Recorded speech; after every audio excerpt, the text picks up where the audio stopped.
नमस्कार दोस्तों।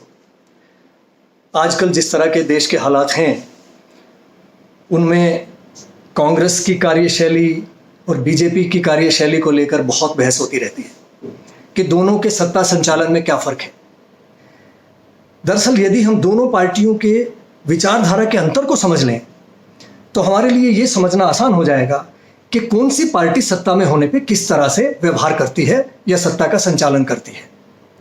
और यदि हम इस अंतर को समझ लें तो हमारे लिए यह समझना भी आसान हो जाएगा कि आज ये हालात देश के क्यों हैं और आने वाले वक्त में किसकी सत्ता में ये देश किस दिशा में किस गति से आगे बढ़ेगा। इस विचारधारा के अंतर को यदि एक शब्द में समझना हो तो वो शब्द है बदलाव। कैसे? सबसे पहले कांग्रेस की विचारधारा पर नजर डालते हैं। कांग्रेस की विचारधारा इस धारणा पर टिकी हुई है कि ये समाज बदलता है। 10,000 साल पहले जो समाज था आज नहीं है, जो आज है वो 10,000 साल बाद नहीं होने वाला। जो पिछली पीढ़ी जिस तरह की थी वो ये पीढ़ी नहीं है और आने वाली पीढ़ी इस पीढ़ी की तरह नहीं होने वाली।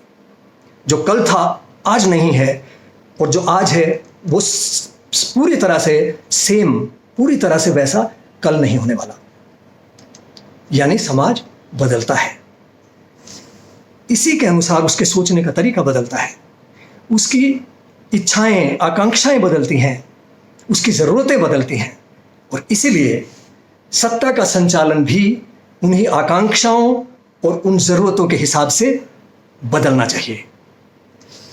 कांग्रेस ने आज़ादी के बाद जब संविधान लागू किया तो वो संविधान लागू किया लचीला, यानी बदलावपूर्ण व्यवस्थाओं के साथ। यदि उन 4 मानवीय आधारों को छोड़ दिया जाए, न्याय, समानता, आज़ादी और भाईचारा, बंधुत्व, अगर इन 4 मूल जो तत्व हैं जिसको प्रीएम्बल में शामिल किया जाता है, उनके ऊपर का पूरा संविधान लचीला संविधान है। और उसी का परिणाम है कि 1950 26 जनवरी से लेकर आज तक 100 से ज़्यादा बड़े कॉन्स्टिट्यूशनल अमेंडमेंट्स, संशोधन संविधान के अंदर किए जा चुके हैं। छोटे मोटे संशोधन तो इससे कई गुना ज़्यादा हुए हैं। और वो किस स्तर के संशोधन हुए हैं इसका अंदाज आप ये लगा लीजिए कि खाद्य सुरक्षा, right to information, right to education, NREGA जैसे कार्यक्रम अधिकार के तौर पर शामिल किए गए। यानी ये जनता का अधिकार है, सरकार को ये उपलब्ध कराने होंगे। एक क्लासिक एग्जाम्पल है धारा 377, जिसमें ट्रांसजेंडर और समलैंगिकों के अधिकारों को मान्यता नहीं दी जाती थी। उसकी लंबी लड़ाई के बाद 2018 में सुप्रीम कोर्ट ने आखिर में उसको बदल दिया, उस कानून को, और उनको बराबर संवैधानिक अधिकार, मानवीय अधिकारों के लिए हकदार माना। यदि 50 साल पहले के समाज में आप ऐसी बात करते तो शायद कोई स्वीकार न करता। हमारा सोचने का तरीका ऐसा था कि मंच पर यदि कोई ऐसी टिप्पणी करता था तो उस पर सीटियां बजती थी, लोग तालियां बजाते थे, क्योंकि उसके प्रति संवेदनशीलता नहीं थी। जिस दौर से गुजरकर हम आए थे, लोगों में वो संवेदनशीलता नहीं थी। उसके बाद के विकास ने हमको ये समझाया कि हमने उनके साथ बहुत अन्याय किया है। आज हम उनसे क्षमा चाहते हैं, आज हम उनको बदलाव करके संविधान के अंदर बाकायदा लागू करना चाहते हैं और ये महसूस करवाना चाहते हैं कि आप किसी भी दूसरे हिंदुस्तान के नागरिक के बराबर हो। ये जो बदलाव है 50 साल का, ये अगर संविधान उसके अनुसार नहीं बदलता तो वो हालात भी नहीं बदलते, जबकि समाज बदल रहा है।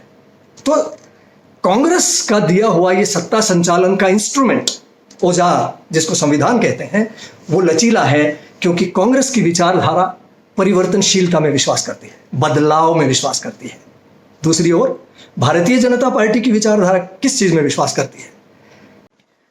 उस विचारधारा को समझने के लिए हमको 30 नवंबर 1949 का आरएसएस के मुखपत्र ऑर्गेनाइजर का वो संपादकीय पढ़ना होगा, जिसमें वो लिखते हैं, मनु के सिद्धांत यानी मनु स्मृति के अनुसार, मनु के सिद्धांत स्पार्टा के लाइकोर्गस या पर्शिया के सोलोन से पहले लिखे गए थे। मनुस्मृति में अभिव्यक्त किए गए उनके कानून दुनिया भर में प्रशंसा पा रहे हैं, लेकिन हमारे संविधान को बनाने वाले पंडितों के लिए ये सब बेमाने हैं। यानी वो पैरवी कर रहे थे कि मनुस्मृति को देश का संविधान होना चाहिए। अब सवाल ये है कि ये मनुस्मृति है क्या जिसको संविधान बनाना चाहते थे? ये 2200 साल पहले लिखी गई एक पुस्तक है जो घनघोर जातिवादी व्यवस्था, महिला पुरुष गैर बराबरी, अमीर गरीब के बीच की गैर बराबरी पर टिकी हुई है। ये समानता की इसमें कोई अवधारणा है ही नहीं। ये उस मनुस्मृति को लागू करना चाहते थे जो 2200 साल पहले के समाज के सोचने और काम करने के तरीके पर आधारित थी। उसका इस 2200 साल के बदलाव को कोई मान्यता देने का मकसद नहीं। ऐसी स्थिति में आज मनुस्मृति का लागू करने का मतलब 2200 साल पहले का समाज बनाना है। और शायद यही कारण है कि आज जब भी बात होती है कल की, अगली जनरेशन की, उसके भविष्य की, उसकी शिक्षा स्वास्थ्य की, तो बात की जाती है 2000 साल पहले हम इतने महान थे, 500 साल पहले हम उतने महान हो सकते थे, हम सोने की चिड़िया होते थे। सब ठीक है, ये समाज था, इसमें सब थे।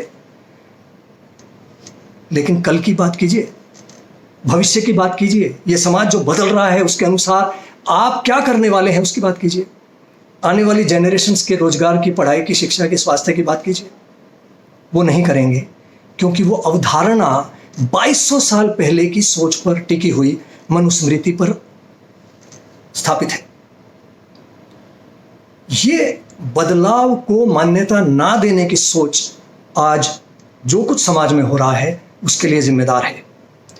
चाहे वो अल्पसंख्यकों के साथ बर्ताव की हो, या आदिवासियों और दलितों के साथ व्यवहार की हो, या महिलाओं के साथ गैर बराबरी की हो। क्योंकि यदि योगी आदित्यनाथ ये कहते हैं कि महिलाएं तो आज़ादी के लायक ही नहीं हैं, तो आप समझ सकते हो कि वो मनुस्मृति आज भी उस विचारधारा को रखने वालों के मन में है। वो आज भी सत्ता का संचालन उसी के अनुरूप करना चाहते हैं।